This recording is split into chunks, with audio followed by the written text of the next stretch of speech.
Assalamualaikum warahmatullahi wabarakatuh. Salam sejahtera untuk kita semua. Perkenalkan, nama saya Inka Rizkia Putri, salah seorang dosen program studi akuntansi Fakultas Ekonomi Universitas Muhammadiyah Aceh.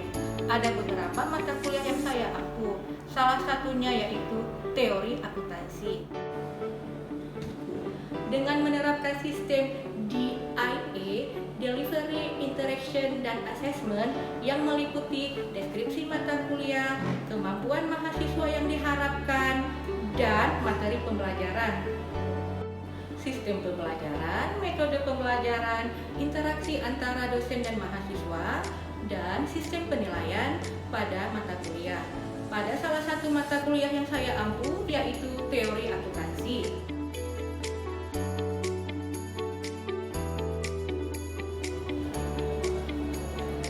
Satu, deskripsi mata kuliah.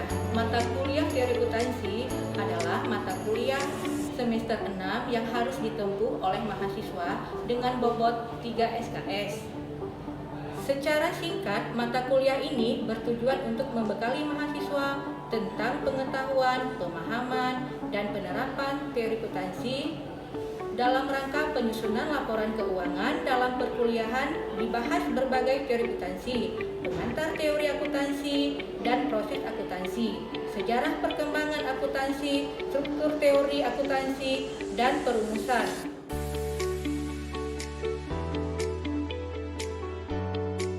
Kemampuan yang diharapkan untuk mahasiswa ada 5 hal. 1. Mahasiswa mampu untuk memahami teori-teori dan konsep tentang teori akuntansi. 2. Mahasiswa mampu merumuskan teori dan mengerti mengenai teori akuntansi. 3. Mahasiswa mampu menginterpretasikan teori akuntansi hasilnya secara logis dan sistematis. 4. Mahasiswa mampu memahami teori akuntansi dan mempresentasikannya. Dan yang kelima, mahasiswa mampu memahami dan mengerti teori akuntansi.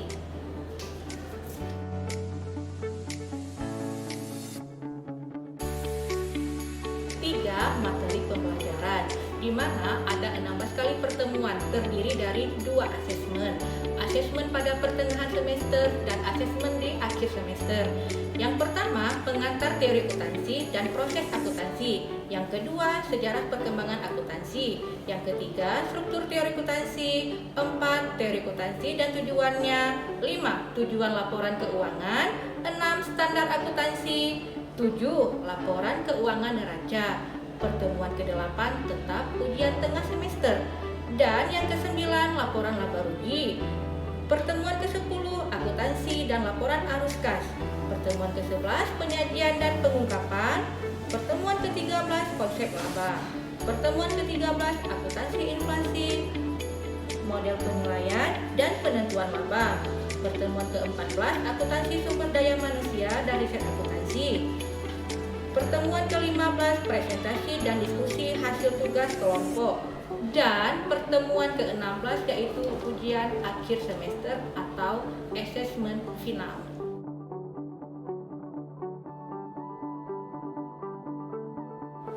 4. Sistem atau mode pembelajaran.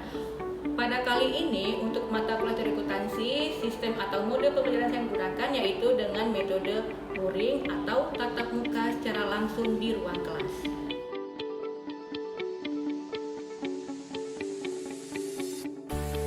5. Metode pembelajaran. Adapun metode yang saya terapkan pada mata kuliah teori akuntansi itu ada 3 metode. Yang pertama itu metode ceramah, yang kedua dengan metode diskusi, dan yang ketiga dengan metode demonstrasi.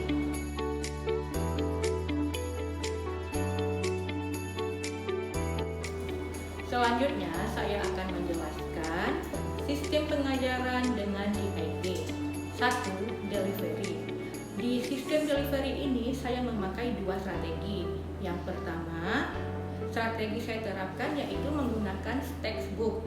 Textbook yang saya pakai di sini yaitu Ahmed Rihahi Belkawi. Tetapi saya tidak membatasi mahasiswa saya dalam mengakses buku-buku textbook lainnya dan jurnal-jurnal penelitian yang berhubungan dengan teori akuntansi.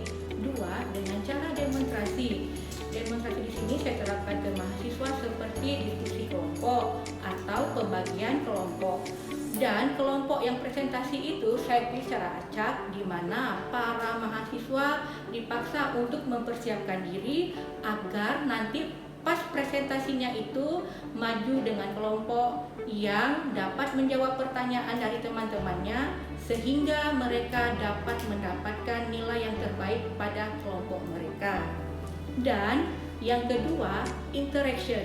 Interaksi di sini saya terapkan dengan mahasiswa. Saya dengan mahasiswa bagaimana berinteraksi itu menggunakan 3 metode. Yang pertama, melalui WhatsApp group. WhatsApp group di sini saya membentuk grup diskusi.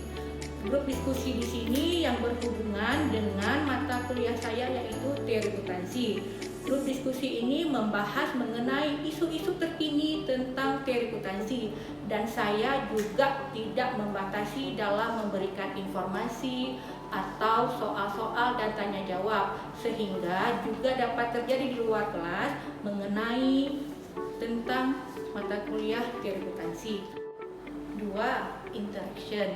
Di sini bagaimana cara saya berinteraksi dengan mahasiswa? Saya menerapkan dengan 3 cara. Yang pertama di dalam kelas, yaitu bagaimana partisipasi mahasiswa agar mereka aktif di dalam kelas dalam menjawab soal-soal yang saya berikan, yaitu baik pertanyaan menyangkut dengan teori akuntansi. 3. E-learning bisa atau Learning System Universitas Muhammadiyah Aceh untuk berdiskusi terkait dengan tugas-tugas yang mahasiswa kerjakan. Berikutnya, asesmen, sistem penilaian terhadap mahasiswa. Di awal perkuliahan, saya jelaskan kepada mahasiswa bagaimana sistem perkuliahan teori akuntansi dengan kontrak perkuliahan, di mana mahasiswa nanti dapat berperan aktif dan dapat melihat bagaimana kehadiran tugas, presentasi, ujian tengah semester, dan ujian akhir semester. Berikut adalah bagaimana penilaian bobot Fakultas Ekonomi. Kehadiran 10%, tugas 30%, ujian tengah semester 30%, ujian akhir 30%, total 100%. Ini adalah acuan untuk dalam penilaian teori akuntansi.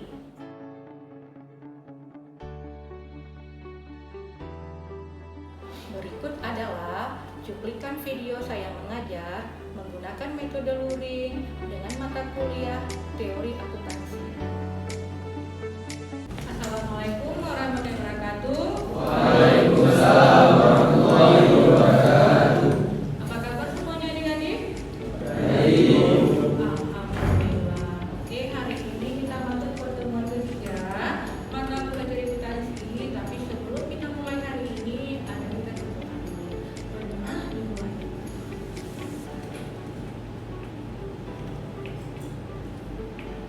Berdoa selesai. Oke, Ibu ingin recall dulu nih yang pelajaran mata kuliah teori akuntansi minggu lalu tentang apa kira-kira? Ada yang tahu nggak? Di antara dari ada yang tahu nggak kira-kira? Oke, Rizky silakan.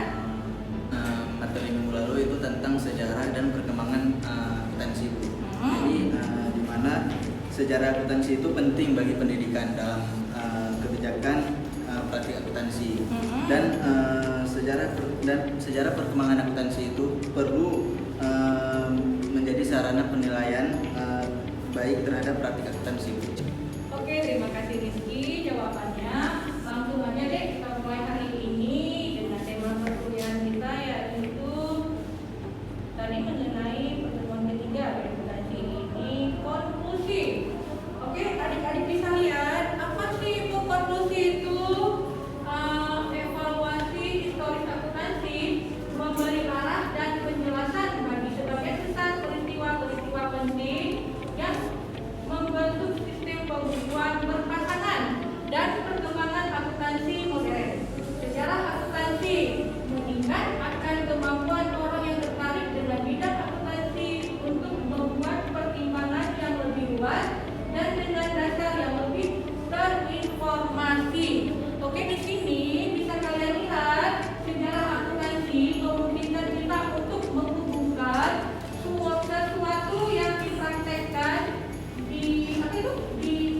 masalah dengan apa yang harus dipraktekkan sekarang, kenyataan sejarah dengan kenyataan positif dan normatif. Oke, tadi sudah Ibu bacakan mengenai konklusi. Selanjutnya next. Ini mengenai struktur teori akuntansi. Ini kalau struktur teori akuntansi merupakan elemen yang sangat terkait yang menjadi pedoman pengembangan teori dan penyusunan teknik-teknik akuntansi. Elemen itu dapat digambarkan dalam hierarki sebagai berikut ini. Mungkin ada berbentuk hierarki skemanya ya. Kita lihat dulu. Oke, bisa dilihat ini ada hierarki elemen struktur akuntansi. Yang pertama ada tujuan laporan keuangan. Sebelumnya laporan keuangan ada berapa item? Ada 5 item. Apa aja? Iya, laporan laba rugi, laporan arus kas, apa lagi? Iya, laporan ekuitas, neraca, dan catatan atas laporan keuangan. Terima kasih Al-Fatah. Ini dari tujuan laporan keuangan ada postulat akuntansi, ada konsep teoritis akuntansi, ada prinsip dasar akuntansi, dan ada standar akuntansi. Oke, Bu Intan, apa sih tujuan laporan keuangan? Ya, bisa dilihat. Ini tujuan laporan keuangan menyediakan informasi yang menyangkut posisi keuangan, kinerja, serta perubahan posisi keuangan suatu perusahaan yang bermanfaat bagi sejumlah besar pemakai dalam pengambilan keputusan ekonomi. Oke, kita lanjut lagi ya. Ini ada postulat akuntansi, ini ada postulat entity, ada postulat going concern, ada postulat unit moneter, dan ada postulat accounting period. Oke, sebelum Ibu menjelaskan ada 4 item postulat akuntansi, Ibu ingin bertanya, ada nggak yang ngerti apa itu postulat entity, postulat going concern, postulat unit moneter, dan postulat accounting period? Ada nggak? Oke, aku silakan. Postulat entity itu Bu, kayak suatu unit perusahaan yang merupakan unit akuntansi yang terpisah dari pemiliknya. Oke, kalau misalnya postulat going concern gimana, Gus? Postulat going concern itu kayak kelangsungan hidup suatu entitas bisnis. Entitas bisnis, oke. Kalau ini kalau postulat unit moneter gimana, Gus? Postulat unit moneter itu yang menyatakan bahwa semua transaksi itu menggunakan alat ukur Alat ukur, atau oke. alat tukar yang seragam. Alat ukur yang seragam, oke. Yang terakhir ini ada postulat accounting period itu gimana, Gus? Postulat accounting period ini kayak dia nih yang membuktikan kebenaran diri sendiri gitu. Oke, terima kasih Agus jawabannya. Ini kita next slide selanjutnya ya, Dek ya. Oke, next selanjutnya ada konsep teoritis akuntansi. Ini bisa dilihat semuanya. Ini yang pertama ada the propriety theory, ada the entity theory, ada the fund theory, ada the enterprise theory, ada residual theory, dan ada commander theory, dan yang terakhir ada the investor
Dufan teori menganggap bahwa unit usaha merupakan sumber ekonomi dan kewajiban yang ditetapkan sebagai pembatasan terhadap penggunaan aset atau fund tersebut.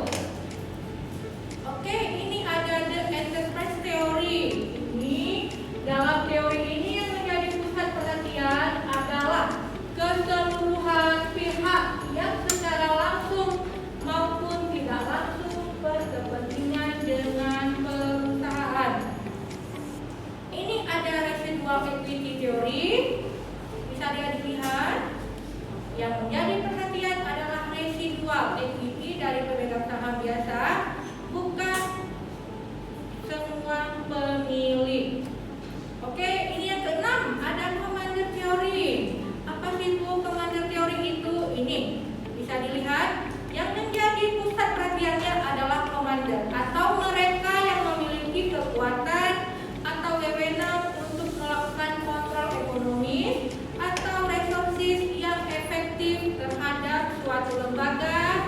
Penekanan informasi menurut teori ini adalah pertanggungjawaban atau stewardship. Ini yang terakhir bisa dilihat, ini adalah the investor theory. Teori ini memusatkan perhatiannya pada investor, yaitu mereka yang tergolong pemilik spesifik, equity atau kreditor, dan residual equity pemegang saham.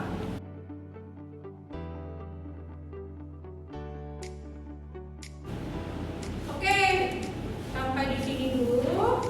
Mungkin adik-adik ada yang ingin bertanya, silakan tunjuk tangan, boleh. Oke, Gasa, silakan. Ini Bu, mengenai postulat akuntansi di bagian postulat unit moneternya itu bagaimana? Oke. Gasa menanyakan mengenai postulat akuntansi di bagian unit moneter. Oke, sebelum itu menjawab pertanyaan dari Gasa, mungkin di antara yang menjawab, silakan. Oke, Rajin, silakan. Jadi bagian postulat unit moneter adalah bagian ukur. Bagian ukur untuk pengukuran ya. Ya, Untuk pengukuran atau untuk satu keseragaman. Oke, itu tadi pertanyaan dari dasar mengenai periode unit postulat ya, postulat unit moneter. Oke, selanjutnya ada yang ingin bertanya, silakan siapa? Saya, Bu. Lagi. Oke, silakan Fatul. Tentang Dufan teori, Bu. Tentang Dufan teori. Tentang pembatasan aset. Bagaimana itu? Tentang pembatasan aset itu bagaimana? Oke, sebelum Ibu jawab, pertanyaan dari Fatul ada nggak yang bisa menjawab? Saya, Bu. Lagi. Oke, ini ada 3 orang nih, tapi Ibu pilih aja ya. Ini coba kayak mana? Coba. Saya Bu. Menurut saya pengguna aset itu terbatas, Bu. Karena kewajiban merupakan suatu pembatasan ekonomi secara hukum terhadap pengguna aset yang dibatasi. Teori ini berorientasi pada laporan sumber dana ataupun pengguna dana. Akan tetapi teori ini berlaku hanya untuk berorientasi pemerintah atau non profit. Gitu ya. Oke. Itu berarti ini berlaku untuk pemerintah atau non profit, berarti termasuk universitas, lembaga ya kan yang non profit. Oke, Fatul jelas tadi gimana temennya? Jelas. Saya ulang. Jelas ya? Oke, ini pertanyaan terakhir. Siapa ingin bertanya? Ada lagi? Oke, ini ada Nanda sama Nova. Silakan Nova, ingin tanya apa? Dalam investor teori, Mhm. apakah ada kriteria dari perusahaan tersebut? Oke, yang Nova tanyakan Bu, apakah dalam investor teori ada kriterianya enggak? Oke, sebelum Ibu menjawab, ada yang ingin menjawab? Siapa? Oke, silakan Al-Fatah. Ya, Bu. Untuk yang kita ketahui bersama, Mhm. investor teori itu bertujuan untuk memberikan informasi kepada pemilik saham atau pemasuk dana. Oke, Jadi, masuk dana. ya, jadi untuk kriterianya yaitu perusahaan yang memiliki investor atau pemasuk dana. Investor yang bermasuk dana. Oke, berarti Nova yang namanya benar ini berarti kriteria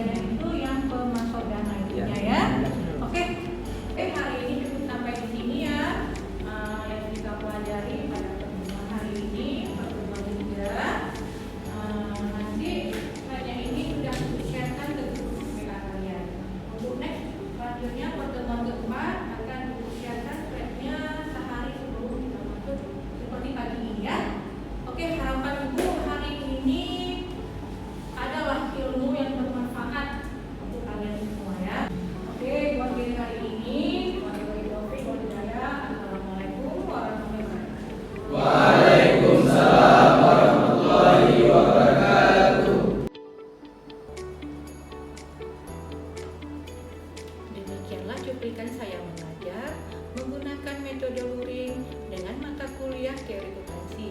Semoga bermanfaat. Wassalamualaikum warahmatullahi wabarakatuh.